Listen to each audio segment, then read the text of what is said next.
Welcome to movies explainer. आज हम बात करने वाले हैं नेटफ्लिक्स के ब्लैक मिरर सीरीज के एपिसोड के बारे में, जिसका नाम है व्हाइट बियर। एक्सप्लेनेशन की शुरुआत करने से पहले अभी तक किसी ने चैनल को सब्सक्राइब नहीं किया हो तो जरूर कर ले।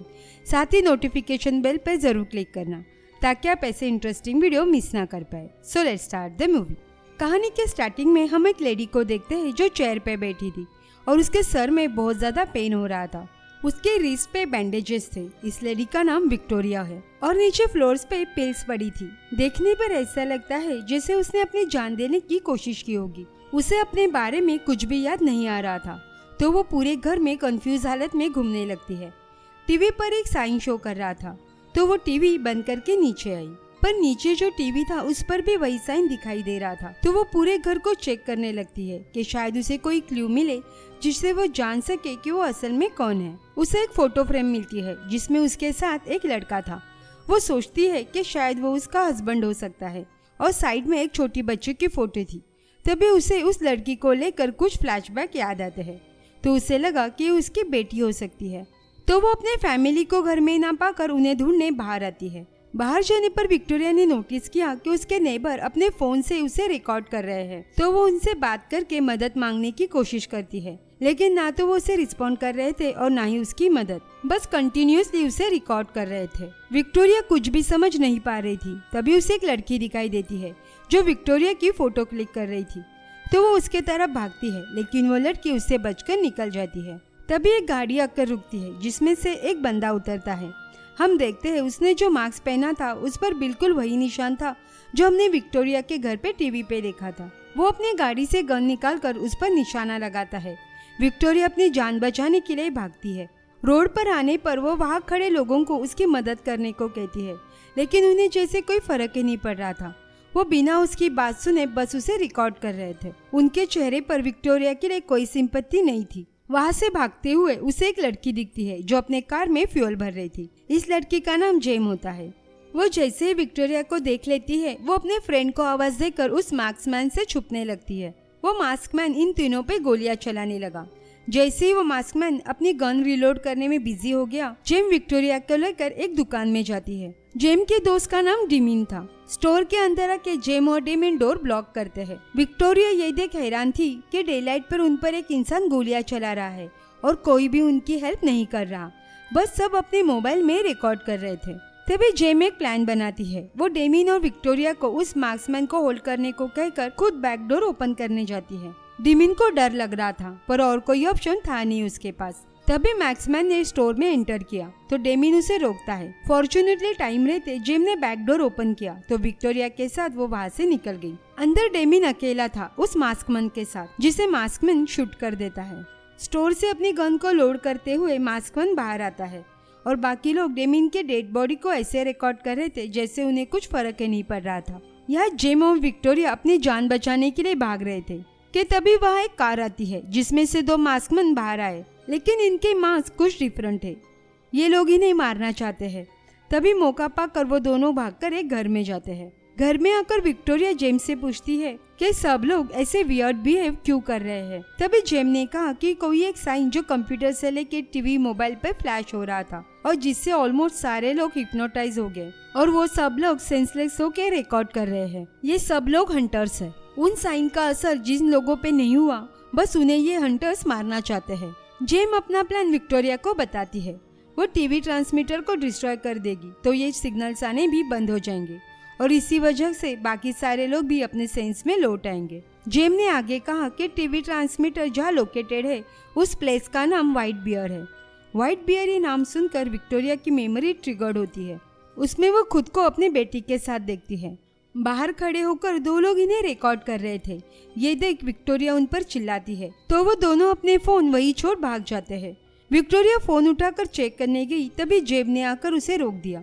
जेम ने कहा कि उन फोन्स पर वही साइन है तो तुम भी हिप्नोटाइज हो जाओगी। उन दोनों के पीछे हंटर्स पड़ गए तो वो दोनों फिर से भागते हैं। तभी बक्सटर नाम का बंदा गाड़ी लेकर आया जो उन दोनों को उसके गाड़ी में बैठने को कहता है, पर पता नहीं क्यों विक्टोरिया को इस बंदे के साथ जाना सेफ नहीं लगता, लेकिन जेम उसे खींचकर गाड़ी में बिठा देती है। हंटर्स उन तक पहुंच चुके थे, लेकिन वो वहां से निकल गए। गाड़ी में बैठने पर विक्टोरिया को पता नहीं क्यों ऐसे लग रहा था कि उसने बक्सटर को पहले भी देखा है और शायद वो इससे मिल चुकी है। वह बक्सटर ने कहा कि वो एक दूसरे को पहली बार मिल रहे हैं। जेम ने अपना प्लान बक्सटर को कहा कि उसे व्हाइट बियर जाके ट्रांसमीटर को डिस्ट्रॉय करना है। वह बक्सटर के हिसाब से व्हाइट बियर जाना उनके लिए रिस्की है, वो लोग दूसरे सेफ प्लेस पे जाएंगे। सेफ प्लेस का नाम सुनकर पता नहीं क्यों विक्टोरिया द वुड्स कहती है, तो बक्सटर भी इस बात को कंफर्म करता है। पर विक्टोरिया सोच में पड़ गई थी कि उसे कैसे पता बक्सटर के सेफ प्लेस के बारे में। वुड में जाके विक्टोरिया उसके डॉटर की फोटो को देख कुछ याद करने की कोशिश करती है। तभी बक्सटर ने कहा कि क्या तुम्हें तुम्हारे या फिर तुम्हारे पास्ट के बारे में कुछ भी याद है, तो विक्टोरिया मना कर देती है। तभी बक्सटर अपनी गन जेम पर पॉइंट आउट करके विक्टोरिया को वो मास्क पहनने को कहता है। वो खुद को हंटर कहता है। वो जेम से विक्टोरिया को गाइड करने को कहता है। मास्क के निकल जाने पर उस हंटिंग ग्राउंड को देखकर वो डर गई थी। वहाँ कुछ लोग उनके मोबाइल पर ये सब शूट कर रहे थे। बक्सटर विक्टोरिया को मारने ही वाला था कि तभी उसे किसी का कॉल आया। बक्सटर को बिजी देख जेम वहाँ से भाग गई। बक्सटर ने जैसे जेम को भागते हुए देखा, उसने जेम पर गोलियां चलाई, लेकिन जेम ने किसी तरह खुद को बचा लिया। जेम के भागने पर वो अपना गुस्सा विक्टोरिया पे निकालता है। वो उसके हाथ एक वुड से बांधकर उसे ड्रिल मशीन से टॉर्चर करने का डिसाइड करता है। विक्टोरिया वहाँ खड़े लोगों से मदद मांगती है, लेकिन पहले की तरह कोई भी उसकी मदद नहीं करता। बक्सटर उसे टॉर्चर करने ही वाला था कि तभी जेम आकर उसे शूट कर देती है। विक्टोरिया अपनी जान बचाने के लिए जेम का शुक्रिया अदा करती है। विक्टोरिया को लगा कि जेम ही है जिस पर वो ट्रस्ट कर सकती है। वो दोनों बक्सटर की गाड़ी लेकर वहाँ से निकल गई। तभी वहाँ हम कुछ हंटर्स को आते हुए देखते हैं। जेम ने डिसाइड किया कि वो पहले व्हाइट बियर जाएंगे। ट्रैवलिंग के दौरान वहाँ खड़े लोग उन्हें रिकॉर्ड कर रहे थे। ये देख फिर से विक्टोरिया को कुछ फ्लैशबैक दिखाई देते हैं। वो अपने हस्बैंड और बेटी को देखती है, जहाँ विक्टोरिया अपनी बेटी से कह रही थी कि गाड़ी में ही छुपी रहना, कहीं पुलिस तुम्हें देख न ले। और दूसरे फ्लैशबैक में उसे कोई चेयर से बांध रहा था। इन सब में उसे ऐसे लगा कि व्हाइट बियर एक डेंजरस प्लेस है और उसे वहाँ नहीं जाना चाहिए। तो वो जेम को गाड़ी रोकने को कहती है, लेकिन जेम वहाँ पहुँच गई थी। जैसे ही जेम गेट खोलने का ट्राई करती है, फिर से विक्टोरिया को कुछ फ्लैशबैक दिखाई देते हैं, जहाँ उसका हस्बैंड वुड्स में आग लगा रहा था। गेट के ओपन होने पर जेम विक्टोरिया को लेकर अंदर गई। वहाँ रखे इक्विपमेंट पे जेम ने पेट्रोल डाल दिया और उन्हें आग लगाने वाली थी कि तभी वहाँ वो हंटर्स आ गए। एक हंटर ने जेम पर हमला करके उसे अपने कंट्रोल में ले लिया और दूसरे हंटर ने विक्टोरिया को गन पॉइंट पे लिया था। मौका देख विक्टोरिया ने उस हंटर से गन लेके उसी गन से हंटर को फायर कर देती है, लेकिन गन से बुलेट नहीं बल्कि कॉन्फेटी मतलब छोटे छोटे कलर पेपर्स के टुकड़े उड़ते हैं। विक्टोरिया कुछ समझ पाए तभी उसके पीछे का डोर ओपन होता है और यहाँ इस कहानी का असली राज खुलता है। एक्चुअली विक्टोरिया एक स्टेज पे थी जहाँ ऑडियंस थे और ये सब रिकॉर्ड कर रहे थे। विक्टोरिया जैसे ब्लैंक हो गई थी। उसे दो हंटर्स चेयर पे बिठाकर उसके हाथ लॉक कर देते हैं। हंटर्स सब ऑडियंस को देख के बो डाउन करते हैं। तभी वहाँ बक्सटर आया, जिसे कुछ घंटे पहले जेम ने शूट किया था। वो रिवील करता है कि ये जो भी कुछ हुआ उसका वो डायरेक्टर है। विक्टोरिया को एक स्क्रीन दिखाई गई जहाँ उसे पता चला कि वो एक्चुअल में कौन है और उसने क्या किया है। विक्टोरिया के बाद उसे और एक फोटो दिखाई गई जिससे वो अपना हस्बैंड समझ रही थी, पर वो उसका हस्बैंड नहीं था। उनकी सिर्फ एंगेजमेंट हुई थी और उन दोनों को कोई डॉटर भी नहीं थी। तभी स्क्रीन पर एक न्यूज फ्लैश होती है जहाँ विक्टोरिया और उसके फियांसी को 6 साल के लड़की को ब्रूटल तरीके से मारने के आरोप में अरेस्ट किया गया था, जिसका फोटो विक्टोरिया अपने साथ पूरे दिन लेके घूम रही थी और उसे वो अपनी बेटी समझ रही थी, लेकिन एक्चुअल में इन दोनों ने बच्ची को किडनैप करके मार डाला था। उसे आगे पता चला कि पुलिस को सिर्फ एक ही क्लू मिला था, उस लड़की का व्हाइट टेडी बेयर। महीनों की सर्च के बाद उसकी बॉडी पुलिस को वुड्स में मिली थी। जब इन दोनों को अरेस्ट किया गया तब उनके मोबाइल पे उस छोटी बच्ची को टॉर्चर करते वक्त के फुटेजेस थे। इस बात से क्लियर था कि विक्टोरिया का फियांसी जब उस छोटी बच्ची को टॉर्चर करता, विक्टोरिया वो सब अपने मोबाइल में रिकॉर्ड करती और जो मिस्टीरियस साइन वो पूरा दिन देख रही थी वैसे ही सेम टैटू उसके फियांसी के बॉडी पे था। जब ट्रायल शुरू होने वाले थे, विक्टोरिया के फियांसी ने खुदकुशी कर ली। उसे पता था कि उन्हें इस क्राइम के लिए डेथ सेंटेंस मिलने वाला है, लेकिन लोगों को लगा कि अगर विक्टोरिया ने खुदकुशी कर ली तो वो बच्ची को जस्टिस कभी नहीं मिलेगा। विक्टोरिया ये हॉरिफिक स्टोरी सुनकर रोने लगी। उसने इतना बड़ा जुर्म किया ये सोच के उसे खुद पे शर्म आ रही थी। बक्सटर उसे रोना बंद करने को कहता है क्योंकि रोने से कुछ भी उसके फेवर में नहीं जाने वाला था। विक्टोरिया को रोता देख वहाँ बैठे ऑडियंस उसे रिकॉर्ड करने लगती है। बक्स्टर ने उसे पूछा कि उसे ऐसे टॉर्चर किए जाने पर कैसे लग रहा है और अभी यहाँ उसकी मदद कोई नहीं करने वाला। ये सब लोग विक्टोरिया ने किए हुए क्राइम को लेकर उसे भी सेम पेन फील कराना चाहते थे, लेकिन ये सब यहीं पे नहीं रुकता, टॉर्चर तो अभी बाकी था। बक्स्टर विक्टोरिया को फिर से उसी घर ले जाने को कहता है जहाँ उसे हमने पहले देखा था। जब वो हॉल से बाहर आई तो बहुत सारे लोग वहाँ खड़े थे। बक्स्टर सबको विक्टोरिया की जितनी हो सके फोटोज और वीडियोस निकालने को कहता है जब वो रो रही हो। जैसे ही विक्टोरिया बाहर आई उस पर सब चिल्ला रहे थे, उसकी डेथ के लिए प्रे कर रहे थे।